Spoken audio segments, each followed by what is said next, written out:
Hello, this is Nikki in Niagara coming to you from Niagara Falls, Canada. And today I have for you my book haul. And this includes everything from late January to the present. I was away the whole month of February because my father passed away. And so the books have been piling up, and when I came home I had quite a few packages that needed to be opened. So we're doing it all in one great big haul. So if you want to grab yourself a coffee or tea or beer or wine, and in my case I won't show the brand because they're not paying me.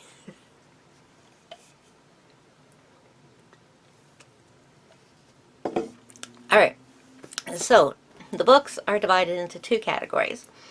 Graphic novels and manga, and fiction, which is basically thrillers and mysteries and horror, that kind of thing. So, first of all, we'll start with the graphic novels and manga, and down below I'm going to leave a timestamp for you, so if you're not interested in that, you can skip straight to the thrillers and mystery fiction. Alright, so first book we have is one that I've been waiting for it to come out for a long time, is the DC meets Looney Tunes. Now, these were, I don't exactly know the whole story behind it, but I believe DC has the rights to the Looney Tunes characters now, and they came out with some mini one-shot comic books, and this is the whole collection of them here. I love the Looney Tunes, I love DC, and the thought of having a cartoon character in with Batman and what have you just totally excites me. So that was from Amazon and was a pre-order. We have a series of mangas that we have on pre-order. This one is Magi number 28. I am nowhere near up to date on this one. This is for my son. He is currently up to date on this. Then the next is a couple of books, book 1 and book 2, which I received from the publisher. I was asked if I'd be interested in reviewing these books. There's Audrey's Magic 9, and the second book is called The Hidden Lock. I really like the cover on that one. That one really gets you excited about it. It's not quite as exciting as the cover on the first one. And these are by Marlene Maddox White, and the publisher is Penny Farthing Productions. And let's read the synopsis of the first volume, not the second one. This won't mean much to us if we haven't read this. Okay, so we've got the author and the illustrator bios. We have blurbs. It's on the back. Doesn't happen very often with a hardcover. Oh wait, I want to see what it looks like naked. Alright, it's a picture cover. So, begin the Enchanted Trilogy. The only thing more enchanting than 12-year-old Audrey's precocious artistic talent is moxie so formidable that not even a broken foster care system, ambitious adoptive parents, or terrifying show people can defeat it.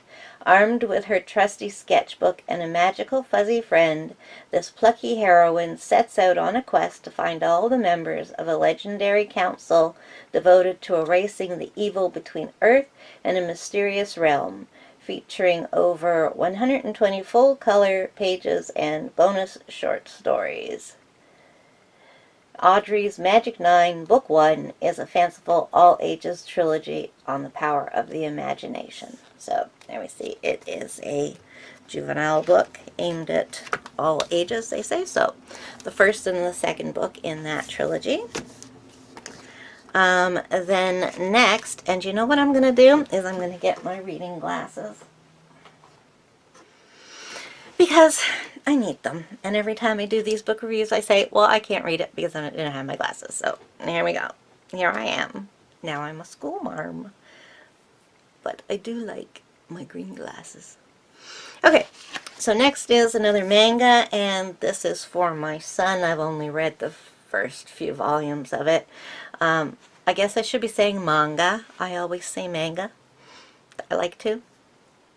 But this is a 3-in-1, and it contains volumes 64, 65, and 66. So I guess it's getting pretty close to being caught up with the issues that are being published right now. Now, I may have two of these here, but they're not together, so I don't know. This is the 7 Deadly Sins, volume 24, and this one I'm a few volumes behind on, so I'm not quite ready to read this one. I've got a few more to read, but I really like this. If you like fairy tale, you'll really like this. And then the next one is, and those two were from Amazon, pre-orders. More manga, more manga. These are pre-orders, and My Hero Academia. I'm up to date with this, so I'm looking forward to reading this one, volume 11. This is like a Japanese superhero, and if you've never read Japanese superheroes, they are completely different than American or Western, shall we say, superheroes. They concentrate more on the person who is behind the hero, rather than how in our Western comics it's all about the superhero, and we learn a bit about, the guy who is him. And then this is for my son, and he has collected the whole entire series. This is the last one of Yu-Gi-Oh! And it contains volumes 37 and 38. Next up we have, oh yeah, Scooby Apocalypse, volume 3. As you can tell, I haven't done much reading lately. I have still not read volume 2.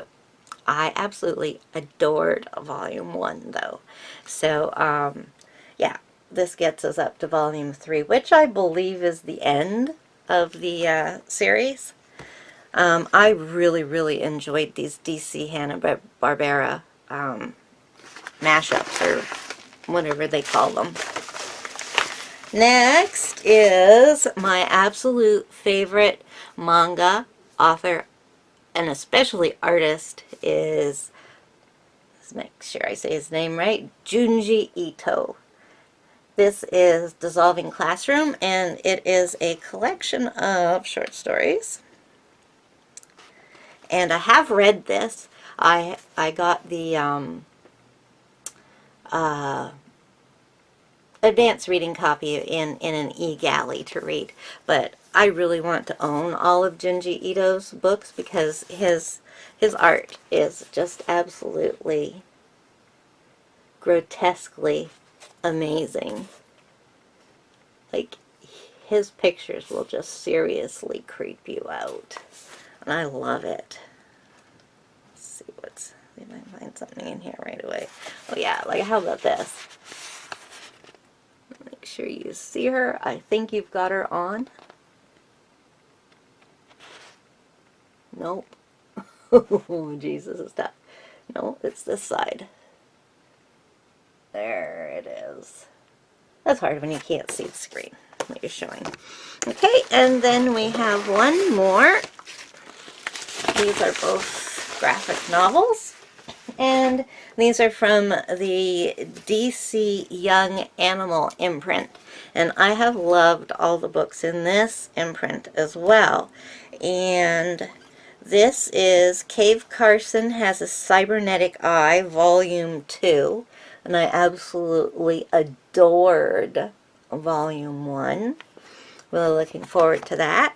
And the next one is Shade the Changing Girl, Volume 2. And Bad Me has not read Volume 1 yet, but I will get to it, I promise. One of my goals is to get caught up on my series, my graphic novel and manga series that I'm reading this year. Once I actually get around to, oops, sorry, sent you flying there. Once I actually get around to reading properly again. It's kind of been out of, just not been able to concentrate with all the things going on last month with my dad. Okay, so if you have skipped ahead, you're just joining us right now. And let's get to the fiction books that I got. First one is technically a magazine. It's the Alfred Hitchcock Mystery Magazine and is the January-February issue. I don't know what possessed me to pick this up, but I used to subscribe to this like back in the 80s, early 80s, and I used to pick up used copies of the old ones all the time. So I was big on reading this magazine back when, so I thought I would just give it a try and see what it's up to now. See if it's as good as how I used to think of it. Let's see if there's any authors I've heard of. No, I haven't heard of any of them except for the special Dorothy Sayers classic short story, which is included. Okay, then, let's see, I just need to take another sip.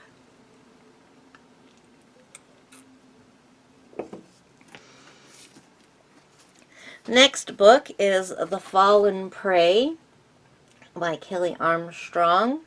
And this is a Casey Duncan story. Now, I'm not sure which book this is in the series, I think. No, it's not the first one. Casey Duncan.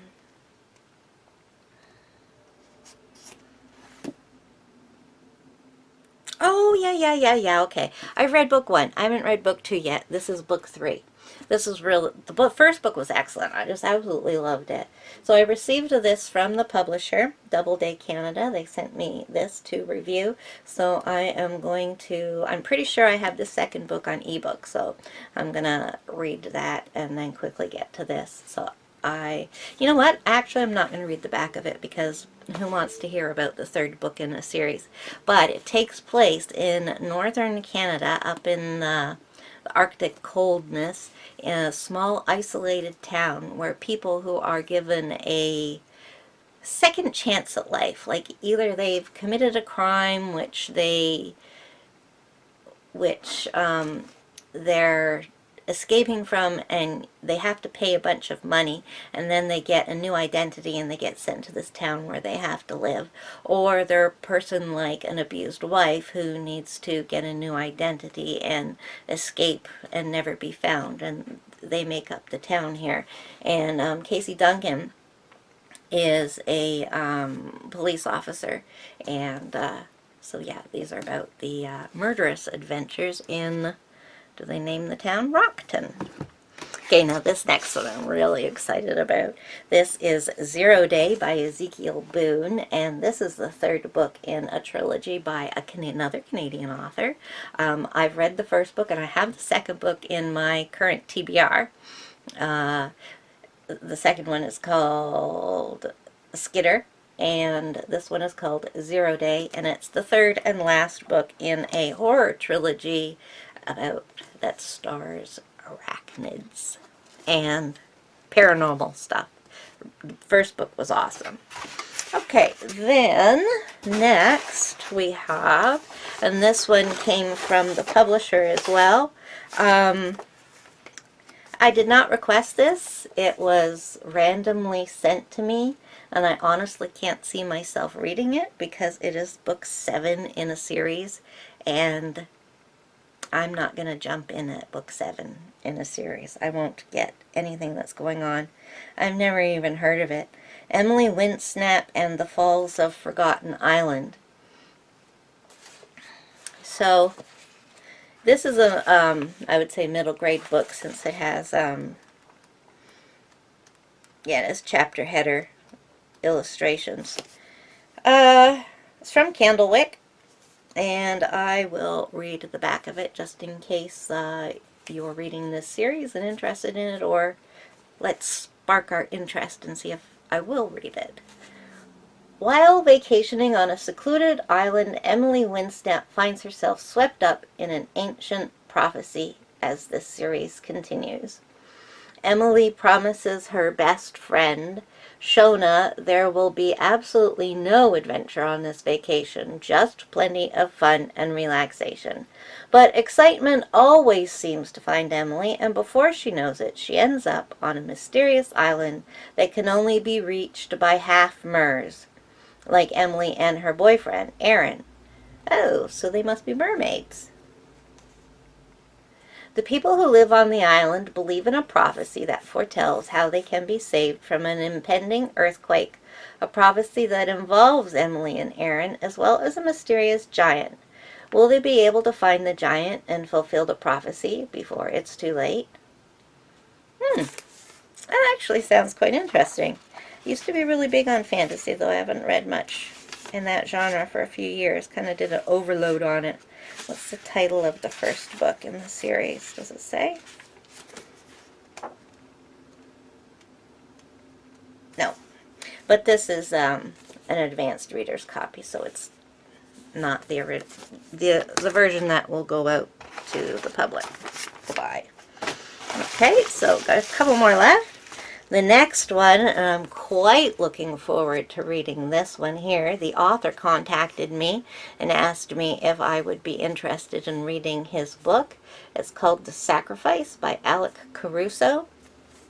Now listen to this. London, England. Dr. Ted Conway has committed suicide. A case that should be easily closed. After a forced break, Detective Inspector Ray Yoshima is thrust back into work, overseeing the suicide of Dr. Conway, only to discover that things with this case are not what it seems to be. Trying to determine the unforeseeable truths from hidden lies, clues start finding their way together.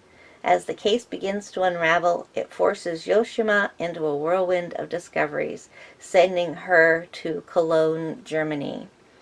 And this is published by Woodlands Press, I believe. What looks like? Up.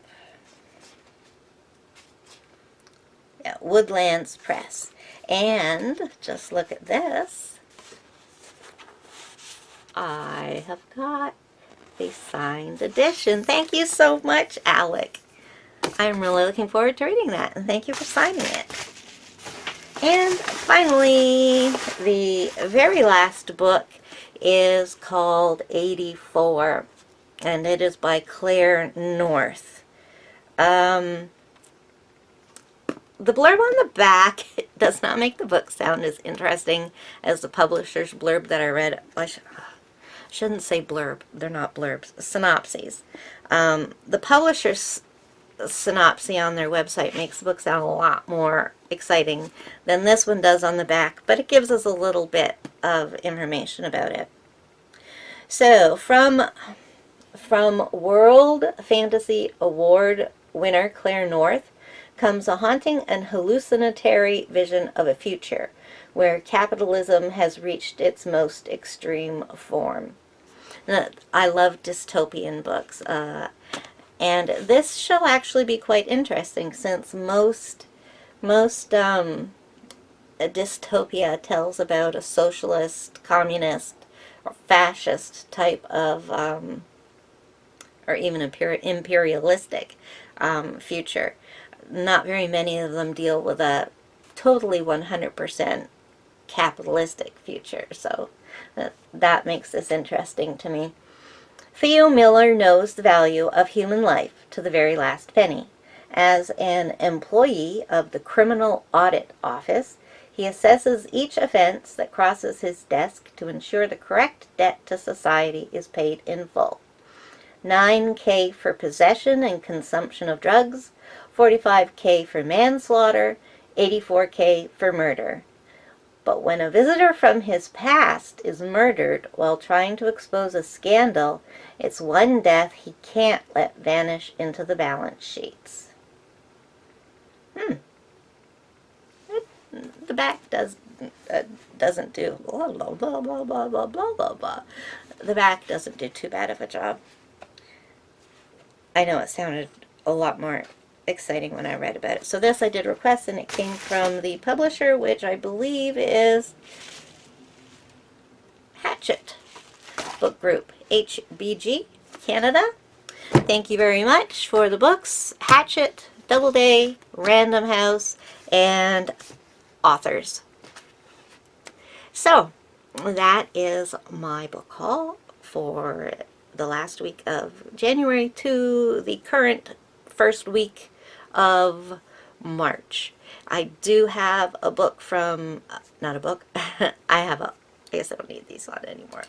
I do have a box from Book Outlet, which I will be doing separately in a different video. So if you have made it this far, then please give me a thumbs up, and I really would appreciate it if you found this interesting to subscribe to my channel. I really need the subscribers with the changes that have come about in YouTube channels, and don't forget to hit the bell too, and then you'll be notified every time one of my videos is loaded instead of just randomly. So, thank you for joining me, and I will see you next time. Bye!